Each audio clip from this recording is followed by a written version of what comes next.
What's up everybody and welcome back to the channel. We are going to be covering the patch notes today on September 28th. It's not September 28th today, that's tomorrow, that's when the patch happens. We are going to be having Growlin stage 33 running in the background. It's just very fast for me to push through. That's why I farm stage 33. Probably should farm higher, but there we go. So we're going to go over the patch notes. And before we do that, don't forget, today is the day on Aptoide where you're getting 10% extra cash back. So if you're planning on making any purchases, you're getting 10% cash back initial. You're getting 10% on top of that from Aptoide itself. And then you're getting 5% using code carzak. So if you're using carzak, you're getting the extra 10%. And then the initial 10%, that's 25% frigging cashback. So like if you're spending say $100, you're getting $25 put into cashback. It's big savings. So if you are planning to spend, today is the day for that. Any information on Aptoide is below, link in the description. Click it, it will give you a guide on how to install Aptoide on BlueStacks if you're using it, or you know, it will also give you a bit of a walkthrough on your phone, and it will also show you the savings in that. Okay, so let's go into the video. Dear Adventurers, Infinite Magicraid will be officially updated on September 28th. Yep, okay. New hero, Zora, Legend, Doom Legion, Attack Green. She looks a bit like Medusa. She looks a bit like Medusa here. Yeah, she does. She's got snakes all over her head. Okay. Fang Arrow. Deals attack damage to a single enemy. If the target has poison or viper venom, there's a chance to inflict one layer of poison for 2 turns and deals extra attack poison damage. Otherwise, deals extra attack damage that ignores defense. Now, really, and I'm going to say it again already, need to see the multipliers on this to know if she's going to be good. Really need to see that. Poisonous Arrow Rain deals attack damage to all enemies. If the targets have poison or viper venom, there is a chance to inflict 1 layer of poison for 2 turns, with a chance to reduce the target's attack by 40% for 2 turns.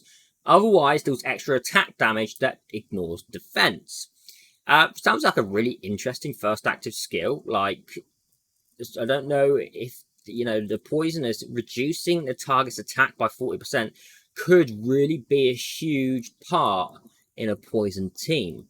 I have not ran many poison teams, so it's hard for me to say how good that's going to be. But attack by 40% reduction, that is huge as well.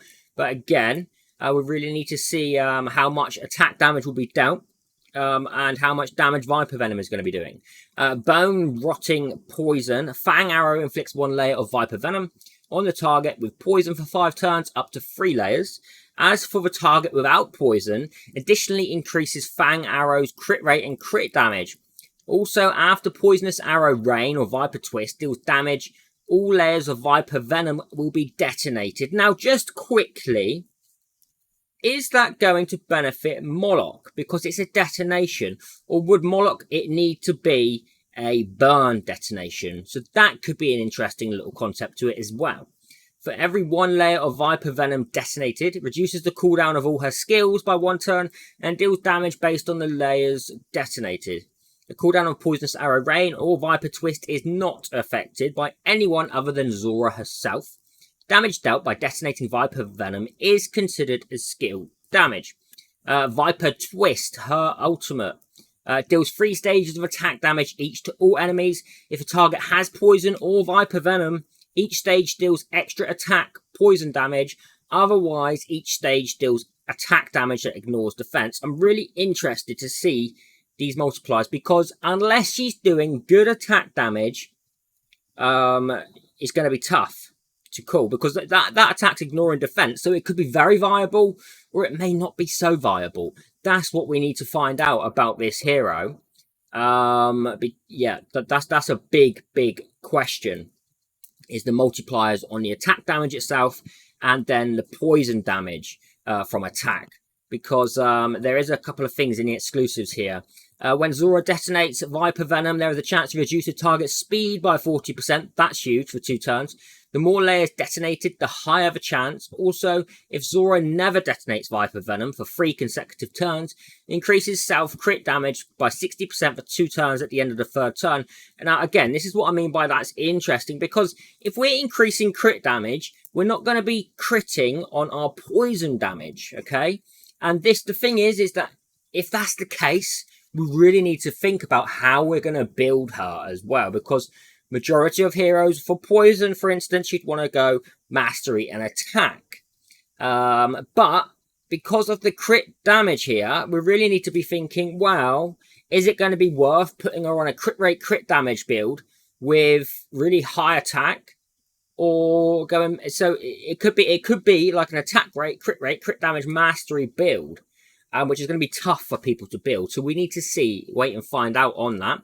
Level 2 increases all extra damage dealt by Zora and the damage dealt by detonating Viper Venom. Now, okay, that's better because it's increasing all damage dealt, so that will benefit the poison. Level 3, when Zora enters a battle, additionally gains mastery in crit damage for 3 turns. See, there you go, mastery and crit damage. If Zora has detonated Viper Venom before the effect ends, increases Zora's attack and mastery till the battle ends. That's really nice. Otherwise, it increases Zora's attack and crit damage until the battle ends.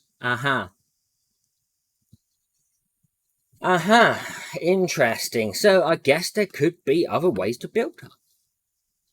Maybe she's going to be good enough to go pure attack and crit damage. I don't know. And you could use her as some kind of debuff as well, with the attack down and speed down. That could be very nice. She may not even need to have...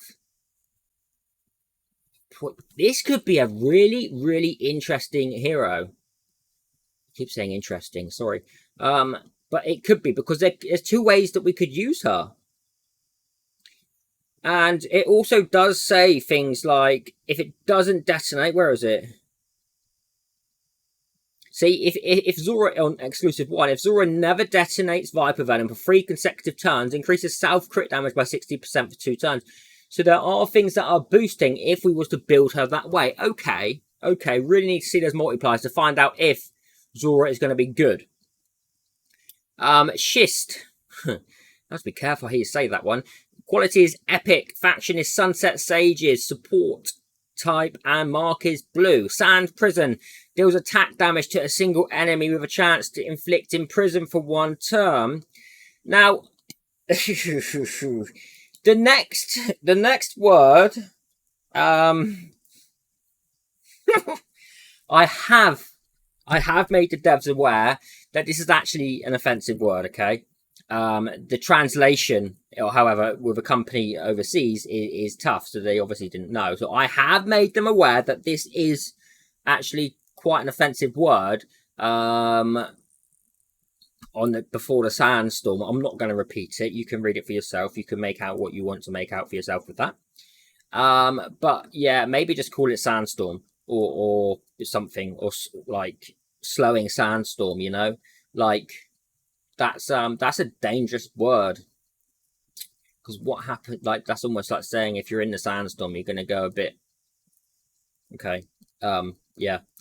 Deals attack damage to all enemies with a chance to reduce their speed by 20% for 2 turns. I would expect to see this renamed, okay? Wind-blown sand. When Schist is alive, reduces the enemy's effect resistance when they are inflicted with a debuff. Additionally, reduces their effect resistance if they are inflicted with speed down or in prison. Sandstone penetration. That sounds a bit brutal. Oh, jeez. Sandstone penetration. That's a new one. That's a new one even to me. Deals attack damage to all enemies and reduces target's turn meter. Reduces the target's turn meter instead if they are in speed down status already. That could be very nice as well. So this is looking like a useful epic hero. Quicksand Trap. When Sandstone Penetration ends, there is a chance to inflict imprison on them for 1 turn. If a target's turn meter is no more than 30% by then, there is a chance to inflict imprison on them for 1 turn instead. Imprison's okay, but it's not like boom. Level 2, Schist is immune to speed down and imprison. When Schist is alive, all allies gain an extra effect resistance if they are inflicted with speed down or imprison. That's quite nice. But how much is the question. Level 3, if Schist casts Sandstorm to enemies with speed down, there is a chance to reduce their speed by 40% for 2 turns. Okay. That's okay, yeah. With the same chance to reduce the target's defense by 60% for 2 turns. Oof. I can see Schist being quite good early game. Yeah, AoE speed down is really, really, really, really good. So I can see a lot of people getting benefits from Schist. Yeah, I can. I think he's going to be good. Okay, moving on. Miracle Wish Up heroes from September 29th. We have Zora, Marvel, Quinlan, Mammoth, and Boughton. All massive heroes. Wow, we don't know about Zora yet, but she is looking very promising. I've got a pen. For some reason, I have a pen. I have a pen. Zora, I think she's going to be good. But we really need to see those multipliers. Until then, I'm on the fence. Marvel is amazing. We all know how good Marvel is. She can extend buffs. She can fully reset the health. You know, if you've got Nicholas in your team with an apple, you've got so much survivability. Amazing with Nordak. Pairs up beautifully. Quinlan, again, another great hero. Mammoth is amazing at E0. You know, that's all you need for him, really. Boughton is a big PvP hero. You would want him at E3, though. So, yeah. Oh, what a shame. No Mackin in it this week. New heroes can be obtained through Miracle Wish for now. After 2 weeks, they will be an Excellent and Supreme. Feature adjustments. Adjusted hero quests from complete any battle 20 times to complete any battle in dungeon or arena 20 times. That's a nice little change. Number 2, added detailed chance previews of drawing legend heroes in Excellent Wish and Supreme Wish. Wait, what? Detailed chance previews? Does that mean we're going to see, like, the actual percentage? I like that. Number 3, now adventurers can view battle replays of any arena when taking multi-battle in Classic Arena and Advanced Arena. Number 4, now adventurers can send private message to non-friends, but before receiving any reply. This update will make it easy to make more friends. Oh my god. Oh my god. Wow. Have they thought about this? Have they thought about that? Adventurers can send private message to non-friends before receiving any reply. This update will make it easier to make more friends. Please don't go spamming me, guys. Okay. I really enjoy talking to everyone. I do. And I do go into world chat. But you don't need to be spamming my DMs with messages, okay? Please don't. Please don't. Number 5, adjusted the message channel when adventurers craft mythic hero, obtain 6-star legend artifact or equipment, and obtain 5-star heroes from the original world channel to guild. Wait, what? Oh, okay. Adjusted the message channel when adventurers craft mythic hero, obtain 6-star legend artifact or equipment, obtain 5-star heroes from the original world channel to guild channel. That's nice, so we can see our guildies doing well with their summons, etc. So that would be good. Okay, so what do we think? I think, you know, there's a couple of good changes in it. I'm not too keen on this sending messages to non-friends, though. I feel like some people could be pestered or targeted or yeah, like some people just want a quiet life. But, you know, we have Discord for talking on. We have World Chat now, which is great, but I don't know about 2 minutes. We'll see how it goes. Marvel, Quinlan, Mammoth, Boughton, all big heroes. Marvel, Quinlan, Mammoth, all very good in PvE. Boughton is PvP. Mammoth is also good in PvP, plus E2. Quinlan is very good in PvP as well. So, do you know what? So is Marvel good in PvP. Okay. But Zora, we really need to see what's going to happen with her. We really need to see what's going to happen with her. She definitely looks like she's got a cool kit, but we really need to see what the multipliers are on attack damage and poison attack to see if it's viable building her on a crit rate, crit damage attack build, or if it would need to be both.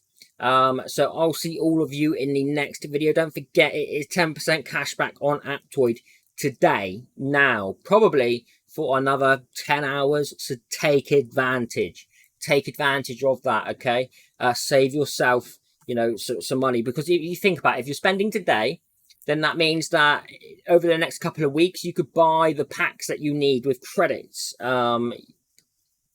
at a better rate. 25% cashback is no joke. If you're like maxed out on your actual Aptoide wallet, you can save up to 30%. So it'll be a 25% max user bonus. Then Carzak stacks on top of that the extra 5%. So the maximum is 30%. So I'll see all of you in the next video. Have a fantastic day, even wherever you are. And I am going to put this pen down now. Goodbye.